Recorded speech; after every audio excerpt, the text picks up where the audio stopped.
মাতৃবৃন্দ, আপনারা অনুগ্রহ করে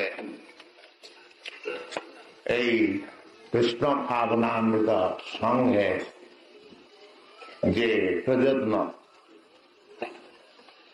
সেই সঙ্গে সামিল হয়ে আমাদের এখানে এসেছেন, তার জন্য আপনাদের ধন্যবাদ, নমস্কার। আপনারা শুনেছেন, আরো শুনে সুখী হবেন কি শ্রী চৈতন্য মহাপ্রভু যে কথা তিনি আশা করেছিলেন, তিনি ইচ্ছা করেছিলেন ভগবানের যে সমস্ত ইচ্ছা বা আশা সেসব সত্য সংকল্প, সেগুলি মিথ্যা। আমরা অনেক বিষয়ে আশা করি, সেসব মিথ্যা হতে পারে, পরিপূর্ণ না হতে পারে, কিন্তু ভগবানের বা ভক্তের যে ইচ্ছা সেটা সত্য সংকল্প, সেটা কখনো মিথ্যা। শ্রী শ্রী চৈতন্য মহাপ্রভু আপনাদের নদিয়া নিমাই, তিনি ইচ্ছা করেছিলেন যে পৃথিবীতে আছে যত নগরাদি গ্রাম, সর্বত্র প্রচার হইয়ে মগ্ন। তো তার ইচ্ছা বলবান, এবং তারপরেতে প্রায় 300 বছর পরে শ্রীপাদ ভক্তিবিনোদ ঠাকুর তিনি ইচ্ছা করেছিলেন, এই মায়াপুর ধামের প্রতিষ্ঠাতা তিনি, আপনারা সব জানেন, তিনিও ইচ্ছা করেছিলেন যে এই চৈতন্য মহাপ্রভু সংকীর্তনেতে সমস্ত পৃথিবীর লোক, ভারতবাসী এবং বিদেশি, কবে একসঙ্গে সমগ্র একসঙ্গে হয়ে তারা সব ভগবত প্রেমেতে নাম। তিনি ভক্ত, শুদ্ধ ভক্ত আচার্য, তো তার ইচ্ছা আর চৈতন্য মহাপ্রভুর ইচ্ছা সে আপনারা সকলে দেখছেন এখন পূর্ণ হতে চলে। চৈতন্য মহাপ্রভুর আর একটি ইচ্ছা, তিনি বলেছিলেন যে ভারত ভূমিতে মনুষ্য জন্ম হইল যা, জন্ম সার্থকরী করো পরোপকার। ভারতবর্ষেতে যাদের মনুষ্য শরীর হয়েছে, পশুদের বলেন মনুষ্য জন্ম হইল, কারণ মনুষ্য ছাড়া ভগবত ভক্তির কথা কে বুঝতে পারে? কুকুর শিয়ালকে ডেকে এনে সভা সমিতি করে যদি বলা যায় চুপ করে বসো, একটু ভগবানের কথা শোন, সে কি তা পারবে? তা পারবে, কিন্তু মানুষে পারবে। এই জন্যে মনুষ্য জীবন অত্যন্ত দুর্লভ। প্রহ্লাদ মহারাজ বলে, দুর্লভম মানুষম জন্ম তদপি অধ্রুবম অর্থদম। যে মনুষ্য জীবনটা এটা সাধারণ জীবন নয়, দুর্লভ। দুর্লভম কেন না, 84 লাখ জনে ভ্রমণ করে করে করে, অনেক বৎসর ভ্রমণ করে করে এই মনুষ্য জীবন পাওয়া যায়। দুর্লভম মানসমে জন্ম তদপি অধ্রুবম অর্থদম। মনুষ্য জীবনটা আবার অধ্রুবম বলেছে কেন, যে কুকুর শিয়ালের জীবন কেউ 10 বছর বাঁচবে, কেউ 20 বছর বাঁচবে, মানুষ না 100 বছর মরতে হবে সব। সেই জন্য বলেছিল অধ্রুবম। অধ্রুবমপি অর্থদম, অধ্রুব হলেও এই মনুষ্য জীবনতে বাস্তবিক অর্থ লাভ। অর্থ লাভটা কি? যে এইসব শিক্ষা জগতে দেওয়া হচ্ছে না, যে বাস্তবিক অর্থ লাভটা কি।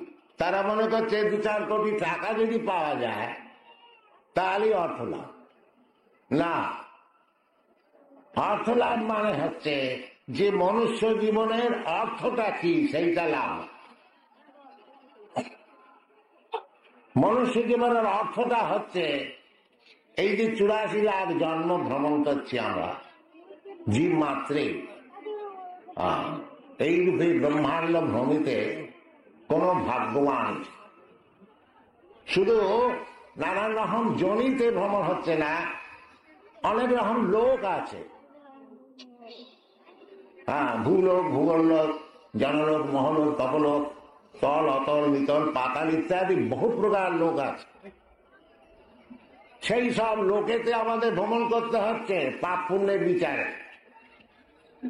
ঊর্ধ্বং গচ্ছন্তি সত্যস্বা, যারা শতগুণের সঙ্গে সঙ্গ করছে, কারণ সঙ্গ অস্য সদসৎ জন্মজনিষু, সৎ আর অসৎ জনিতে যে আমাদের জন্ম হচ্ছে সেটার কারণ হচ্ছে যেমন গুণের সঙ্গ করছে। প্রকৃতির 3টি গুণ আছে, শতগুণ, রজগুণ, তম। সেই গুণের যেরকম আমরা সঙ্গ করছি সেই রকম আমাদের প্রকৃতি জন্ম দিচ্ছে। প্রকৃতি ক্রিয়মাণানি গুণেই কর্মাণি সর্বথা। তো এইরকম ভাবেতে আমরা বহু জনিতে ভ্রমণ করছি আর বহু লোকেতে ভ্রমণ করছি, এটা চলছে। কিন্তু এই শিক্ষাটা দেওয়া হচ্ছে না। আমি সারা পৃথিবীতে ঘুরেছি, 1-2 না, 5-6 বার ঘুরেছি। সব জায়গাতে দেখলাম যে ওই কি খাবো, কি শোবো, কোথায় থাকবো, এই চিন্তায় বাস্তবিক মনুষ্য জীবনের যে অর্থ, সেই জিনিসটা দেবার জন্য কোনো ইউনিভার্সিটি নাই, কোনো কলেজ নাই, স্কুল নাই, কিছু সব আছে। আমি বস্টনেতে, সেখানে আমাকে নিমন্ত্রণ করেছিল ম্যাসাচুসেটস ইনস্টিটিউট অফ টেকনোলজি, তারা আহ্বান করেছিল। তা আমি তাদের জিজ্ঞাসা করেছিলাম যে আপনাদের এই যে টেকনোলজি কলেজ, এখানেতে সেই টেকনোলজি ডিপার্টমেন্টটা কোথায়? যখন মানুষের এই শরীরটা থেমে যায়, একটা কিছু মন্ত্র পড়া বা যন্ত্রতন্ত্র ঠিক করে দিলে আবার চলে, সেরকম জিনিসটা আপনাদের আছে টেকনোলজি।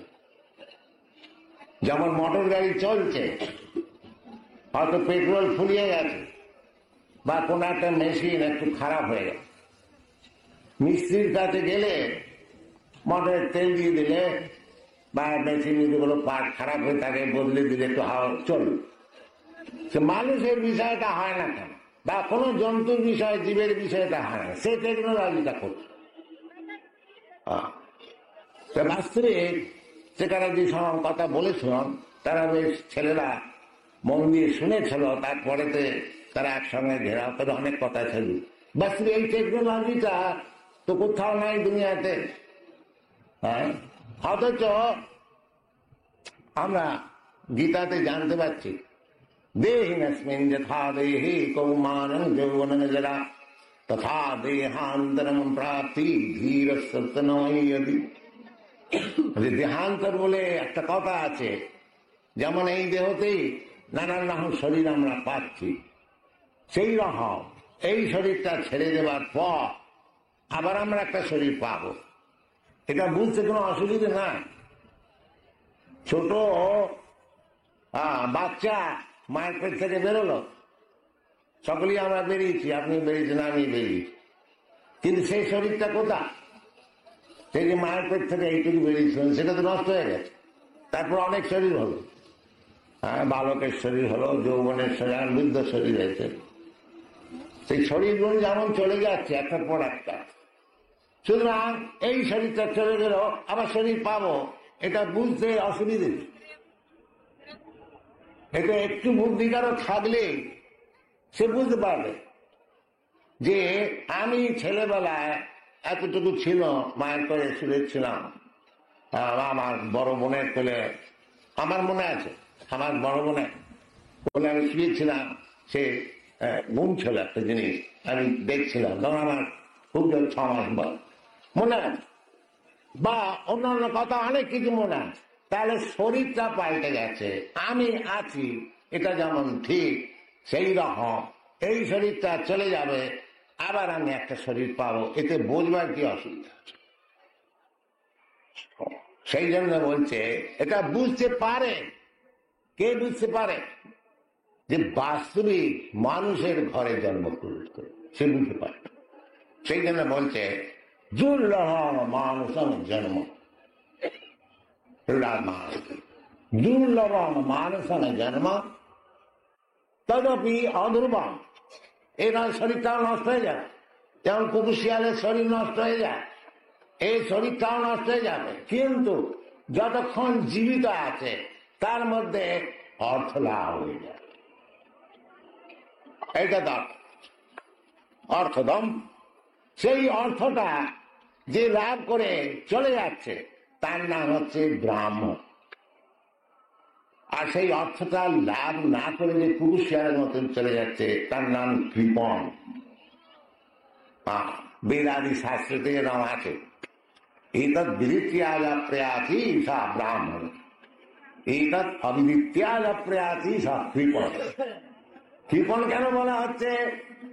যেমন কৃপণের কাছে অনেক ধন থাকলেও সে খালি দেখে, সিন্ধুক খুলে খুলে দেখে, তার কোনো উপযোগ করতে পারে না। আর কোনো ভালো লোকের কাছে ধন থাকলে তার বাপ যদি 1 লক্ষ রেখে যায়, সে 10 কোটি করে দেয়। কে বুদ্ধিমান? সেই রকম যে মনুষ্য জীবনটা পেয়ে ভগবানকে লাভ করবার চেষ্টা করলে না, সে কৃপণ। আর যে ভগবানকে লাভ করবার চেষ্টা করছে সে হচ্ছে ব্রাহ্মণ। এই ব্রাহ্মণ আর শূদ্রেতেই তো আর কিছু। ব্রহ্মণ জানাতি ব্রাহ্মণ, যারা ব্রহ্মকে জানে না তারা হলো শূদ্র, আর যারা ব্রহ্মকে জানে তারা হলো ব্রাহ্মণ। তো চৈতন্য মহাপ্রভু তিনি যে বলেছিলেন যে পৃথিবীতে আছে যত নগরাদি গ্রাম সর্বত্র প্রচার হইয়ে মরণ, তার নামেতে। অর্থাৎ চৈতন্য মহাপ্রভু যে বুঝলে, চৈতন্য মহাপ্রভু আর অন্য কেউ না, শ্রীকৃষ্ণ চৈতন্য রাধা কৃষ্ণ নহে অন্য। তিনি হচ্ছেন রাধা কৃষ্ণ মিলিত ক্রম। গোস্বামী সব বিচার করেছে রাধা কৃষ্ণ প্রণয় বিকৃতি আল্লাদিনী শক্তি রসমা একাত্মনামপি দেহ ভেদৌগত চৈতন্যাখ প্রকট মধুনা তদ্বয়ং চৈকমাত্ম রাধা ভাব দ্বিতীয়। তো চৈতন্য মহাপ্রভু রাধা কৃষ্ণ মিলিত ক্রম। যারা চৈতন্য মহাপ্রভুর ভক্ত বা যারা শাস্ত্রাদি আলোচনা করছে তারা জানেন, তা শ্রী চৈতন্য মহাপ্রভু তিনি কৃপা করে স্বয়ং কৃষ্ণ রূপ গোস্বামী ধরেছেন যে নম মহাবদান্নায় কৃষ্ণ প্রেম প্রদায়সী কৃষ্ণায় কৃষ্ণ চৈতন্য নাম গৌরত্রিসীম। তিনি বলেছেন, তিনি গোস্বামী অন্তরঙ্গ ভক্ত, তিনি ধরে ফেলেছেন যে আপনি হচ্ছেন মহাবদান অবতার। কেন?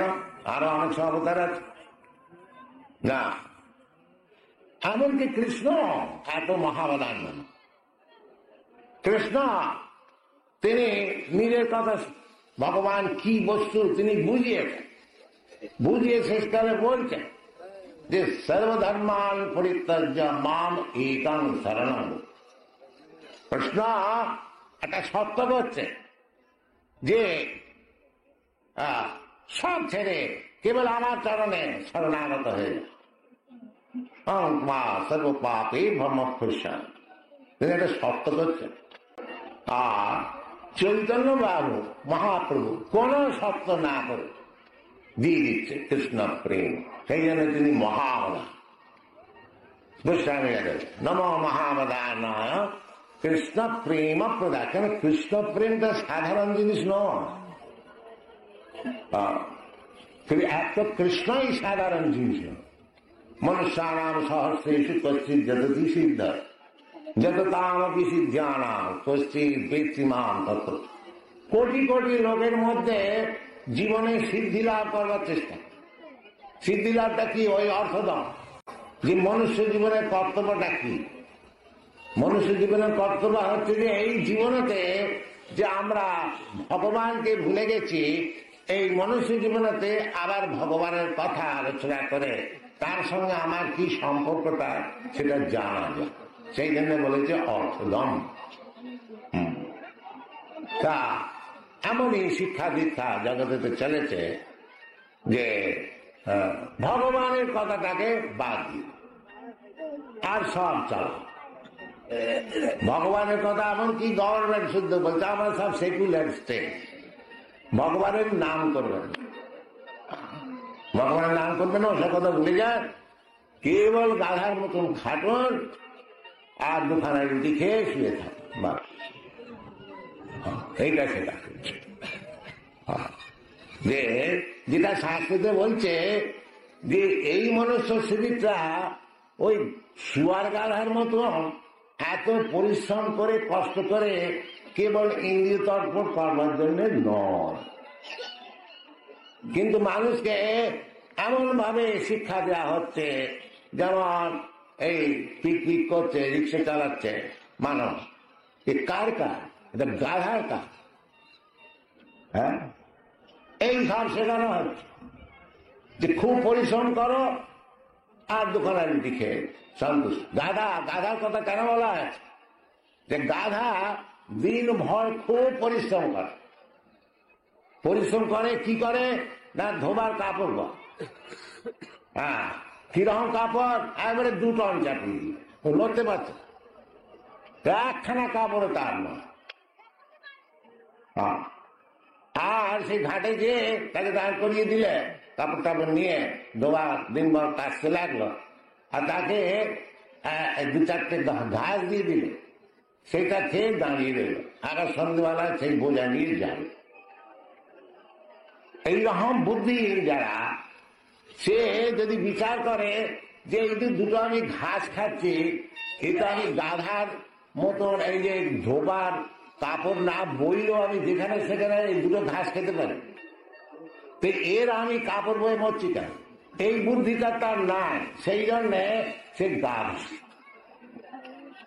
সেই জগতেতে কর্মী তৈরি করা হচ্ছে কি না, খুব পরিশ্রম কর, পরিশ্রম করে সন্ধ্যেবেলা বাড়িতে যে 2-4খানা রুটি খেয়ে শুয়ে পড়, বা সেটা বুঝছে না যে আমি এত পয়সা কামাচ্ছি, আমি তো 4খানায় রুটি খাচ্ছি, 4খানা রুটি তো আমি যেখানে যাবো খেতে পাবো, এত পরিশ্রম করি না।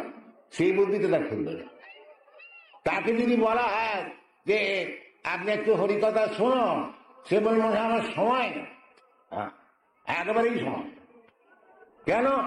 ওই আমাদের দাদার মতন খাটতে হবে। এই জন্যে শাস্ত্রীতে বলেছে, দেখো নায়ান দেহ দেহ ভাজান নিরোকি কষ্টান কামান অর্হতি বীর ভুজানজি। যে মনুষ্য জীবনটা অয়ং দেহ, দেহ ভাজাং নিরোক, অনেকের দেহ আছে, কুকুর শিয়ালেরও আছে, কিন্তু অয়ং দেহ নিলোকে, যে মনুষ্য সমাজে যে দেহটা লাভ হয়েছে সেটা কিন্তু ওই রকম না। না কষ্টান কামান, কামান কামান মানে যে আমাদের শরীর রাখতে হলে আহার, নিদ্রা, ভয়, মৈথুন, এই 4টে জিনিস চাই শরীরটা রাখতে। শরীরের একটা ডিমান্ড আছে, একটা চাহিদা, একটু খেতে হবে, একটু শুতে হবে, সবার একটা জায়গা চায়। কিন্তু ইঙ্গিত অর্পণ করতে হবে, একটা স্ত্রীর একটা পুরুষ চায়, একটা পুরুষের একটা স্ত্রী চায়। আর ভয় থেকে বাঁচবার জন্য কিছু ব্যাংকে ট্যাঙ্কে বা এদিকে দিকে কিন্তু মজুদ রাখতে হবে। তা এই যে আহার নিদ্রা ভয়মথন, এটা শাস্ত্রতে বলছে এটা তো পশুরও আছে, পশুরও তো আহার করে, আর সেও ঘুমায়, তার একটা থাকবার জায়গা আছে, আর তার একটা স্ত্রী আছে, তার সঙ্গে সঙ্গম করে, বাচ্চা টাচ্চা পারে, আর তারপরে মরে যায়। তা এই জন্মেতে এত পরিশ্রম কেন? এ তো পশু জন্মেতে কোনো বিচার না করে পাখি জন্মেতে কোনো বিদেশ সব জিনিসগুলো তো পাওয়া যায়। হ্যাঁ, কোন পাখি আছে যে খায় না, শোয় না, তার স্ত্রী সঙ্গম করে না বা ভয় করে না? এর জন্য এত পরিশ্রম। প্রহ্লাদ মহারাজ বলেছেন সেই জন্য মায়া সুখায় ভরমোদ বহুত বিমূঢ়। প্রহ্লাদ মহারাজকে প্রহ্লাদ মহারাজ বলছেন যে নৃসিংহদেবকে যে ভগবান আমার এই জমের ভয়টাই নাই, নৈবত বিজে পর দূরত্বরণ্য। যে লোকে ভয় করে মরণ পর কি হবে কি না হবে অনেক রকম, আমার সেসব নেই। কেন তুমি এত নির্ভয় হয়ে গেল কেন? না, তদ্বীর্য গায়ন মহামৃতমগ্ন চিত্ত। আপনার বীর্যবতী যে সমস্ত মহিমা আছে সেই সব আমি গান করে আমার এত আনন্দ হয় যে ওসব ভয় আমার না। বাস্তবিকতা আনন্দামদি বর্ধনম চৈতন্য মহাপুরুষ বাস্তবিক যে হরিনাম করে, যে ভগবানের কীর্তন করে, তার কেবল আনন্দামদি, আনন্দের সমুদ্র বাড়ে, তার আবার ভয় কিছু। কিন্তু তোমাকে দেখা যাচ্ছে যে তুমি চিন্তা করছো, তো কার জন্য চিন্তা করছো? প্রহ্লাদ মহারাজ বলেছিলেন তত বিমুখ চিন্তা সব, যারা আপনাকে বুঝতে চেষ্টা করছে না, বিমুখ, হ্যাঁ, তাদের এই যে মায়া সুখ বেশি দিন বাঁচবে না, 10, 20, 25, 50, না মেরে গেছে 100। এর জন্য এত পরিশ্রম করছে। ভরমোদ বহুত বিমূঢ়, অনেক ভার গাধার মতন বহন করছে। এই মুখ্য লোকগুলির জন্য আমার চিন্তা। এটা হচ্ছে বৈষ্ণবের বিচার। আর চৈতন্য মহাপ্রভু সেই বিচার, ভগবানের যা বিচার, আর ভক্তেরও তাই বিচার। যেখানে গীতাতে দৈব আসুর বিচার করেছে, সেখানে শ্রী রামানুচার্য পাদ তিনি বলেছেন দৈব অর্থাৎ দেবতা মানে কি? যে ভগবানের বিচারটা গ্রহণ করে, সে হলো দেবতা।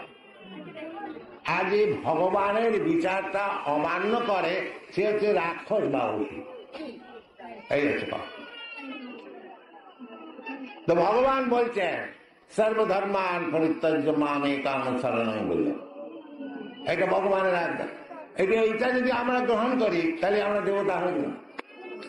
দেবতা হতে বেশি সময় লাগে না, 1 সেকেন্ডে দেবতা হয়ে যায় যদি এই ভগবানের বিচারটা গ্রহণ করা যায়। আর সেইটি হচ্ছে ধর্ম।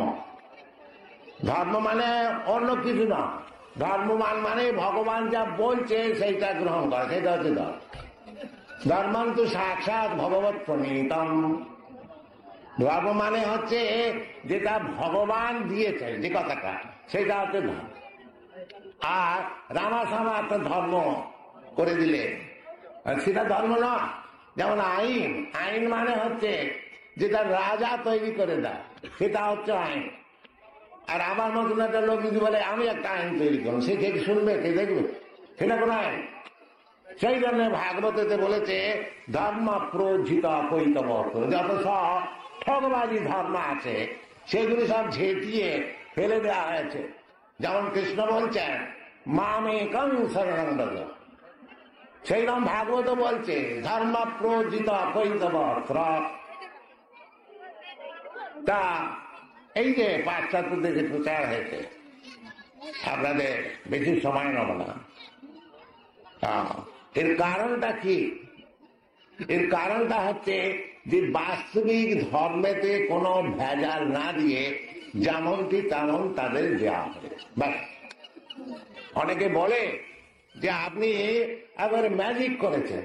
আমরা হ্যাঁ ম্যাজিক করেছি, কিন্তু আবার ম্যাজিকের ভেতরে কোনো মন্ত্র নাই। ম্যাজিকের মধ্যে এই যে ভগবান যে কথাটা বলেছে তার মধ্যে কোনো ভেজাল দিই না। বাস আমাদের প্রচার্য বিষয়টা হচ্ছে ভগবত গীতা, আর কিছু না। আমাদের বই ছাপানো আছে, ম্যাকমিলান কোম্পানি ছেপেছে, বছরে 50,000 লাখ কপি করে বিক্রি করছে তারা, আমাদের খুব রয়্যালটি দেয়। তো সেটা নাম দিয়েছি আমি ওই জন্যে Bhagavad Gita as it is. এ না যে যতমত ততমত যে যা একটা ভগবানের কথা বলে চালিয়ে দিলে না, Bhagavad Gita as it is, এটা আমরা প্রচার। কি অ্যাজ ইট ইজ? না ধর্মক্ষেত্রে কুরুক্ষেত্রে সমবেতা উৎসব, এর মধ্যে আর অন্য কোনো মানে নেই। কুরুক্ষেত্র হচ্ছে ধর্মক্ষেত্র, সেখানেতে পাণ্ডব এবং ধাতরাষ্ট্ররা একত্রিত হয়ে যুদ্ধ করেছে। এর ভিতরে ইন্টারপ্রিটেশনের দিক আছে, সহজই বোঝে। কিন্তু অনেক বড় বড় স্কলার তথাকথিত তারা বলছে না, এই ধর্মক্ষেত্র মানে শরীর, পাণ্ডব মানে পঞ্চ ইন্দ্রিয়, এই করে সব লোকে মাথা খারাপ করে দিচ্ছে। কিন্তু আমরা বলছি যে তার বাস্তবিক যুদ্ধ হয়েছিল, কৃষ্ণ অর্জুনের সখা, তিনি তার রথ চালিয়েছিলেন, আর কৃষ্ণ অর্জুনের সেই জন্য জিত হয়েছিল। আর তিনি অত্যন্ত প্রিয় সখা বলে তাকে ভগবানের কথা তাকে শোনানো হয়েছিল, আর তিনি যা বুঝেছিলেন সেইরকম ভাবে তোমরাও বলবে। বাস কৃষ্ণ কে যখন অর্জুন বুঝলেন তখন কি বললেন? পরম ব্রহ্ম পরম ধাম পবিত্রম পরমম ভবান। আপনি হচ্ছেন পরব্রহ্ম। পরব্রহ্ম কেন বললেন? না ব্রহ্ম তো সবাই, আহং ব্রহ্মা, তিনি হচ্ছেন পরব্রহ্ম। তার ওপর আলা ব্রহ্ম নেই। আপনি ব্রহ্ম, আমি ব্রহ্ম। হয়তো আপনি আমার চেয়ে অনেক বুদ্ধিমান, অনেক ধনবান, তাহলে আপনি বড় ব্রহ্ম হলেন, আমি ছোট ব্রহ্ম। আবার আপনার চেয়ে আর এক ব্রহ্ম হলেন, তিনি বড় বা ছোট। কিন্তু যে পরব্রহ্ম মানে কৃষ্ণ, তার ওপর আলার কেউ নেই, বল, এর নাম হচ্ছে পরব্রহ্ম। এই হিস্ট্রিতে কোথাও নেই যে কৃষ্ণ চেয়ে কেউ বড় আছে। কার্য দেখে বলছে সেই কৃষ্ণ প্রেম চৈতন্য মহাপ্রভু দিয়েছেন, আর তিনি আশীর্বাদ করেছেন যে পৃথিবীতে আছে যত নগরাদি গ্রাম সর্বত্র প্রচার হইবে মোর নাম। তার আশীর্বাদেতে আজ পৃথিবীতে সর্বত্র ভগবান কৃষ্ণস্তু ভগবান স্বয়ং, এই কথাটা প্রচার করা হচ্ছে। আর তাদেরকে বলা হচ্ছে যে পাপময় জীবন থাকলে কৃষ্ণকে বুঝতে পারবে না। কৃষ্ণ নিজে বলেছেন, জীসামন্তগতম পাপম জনানাম পুণ্যকর্মাণাম তে দন্নমহ নির্মুক্ত ভজন্তি মান দৃঢ়ব্রতা। তো পাপ কার্যকরী সব ছাড়তে হবে। তো এরা তো আপনারা জানেন, এদের সব ইউরোপ আমেরিকাতে পরস্ত্রীর সঙ্গে সঙ্গ করা, মদ খাওয়া, আর সিগারেট খাওয়া, আর মাংস খাওয়া ইত্যাদি সব হচ্ছে মানে ওদের রোজানা। এগুলো মানে যেমন আমাদের যেমন ডাল ভাত খাই সেই রকম। এদেরকে বলা হলো যে এইসব তোমাদের ছাড়তে হবে, তোমরা অবৈধ স্ত্রী সঙ্গ করতে পারবে না। বিবাহিত স্ত্রী ছাড়া কোন স্ত্রীকে মানে কাছে আসতে পারবে না। মাতৃবৎ পরদারে সুখ, অন্য স্ত্রীকে সব মা বলে জানি, কেবল নিজের স্ত্রীর সঙ্গে সম্পর্ক। এরা বললে হ্যাঁ রাজি। আর মদ তো খেতে পাবি না, চা বিড়ি সিগারেট পান পর্যন্ত খেতে পাবে না। এরা বললে হ্যাঁ তাও। আর জুয়া খেলতে পাবে না, তাও। আর মাংস ডিম মৎস্য বা ইত্যাদি কিচ্ছু খেতে পাবে না, তাও। কিরম ভাবে এরা পাপ জীবনটা ছেড়ে দিয়েছে, সেই জন্য দেখুন কিরম ভাবে সুন্দর ভাবে কৃষ্ণ কীর্তন গান নর্তন করো। এটাকে আমরা করতে পারি না,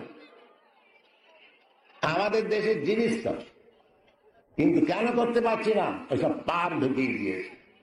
আমাদের যে সমস্ত নেতারা রাক্ষস, তারা যে পাপ শিখিয়ে, সে ভগবানের কথা কি বুঝবে?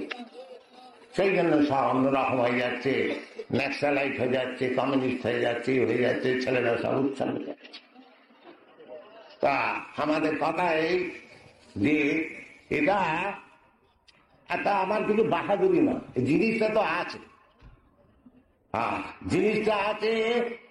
এখানেতে বলতে গেলে তারা বলছে সব পুরনো কথা, নতুন কথা বলো, মার্ক্সের কথা বলো, লেনিনের কথা বলো। সেইখানে তাদের কিছু হচ্ছে না, সব জগৎ নষ্ট হয়ে যাচ্ছে, সাবধান হয়ে যায়। সেই পুরনো কথা শোনো আর হরে কৃষ্ণ বলো, জীবন ছাড়তে পারো। Thank you.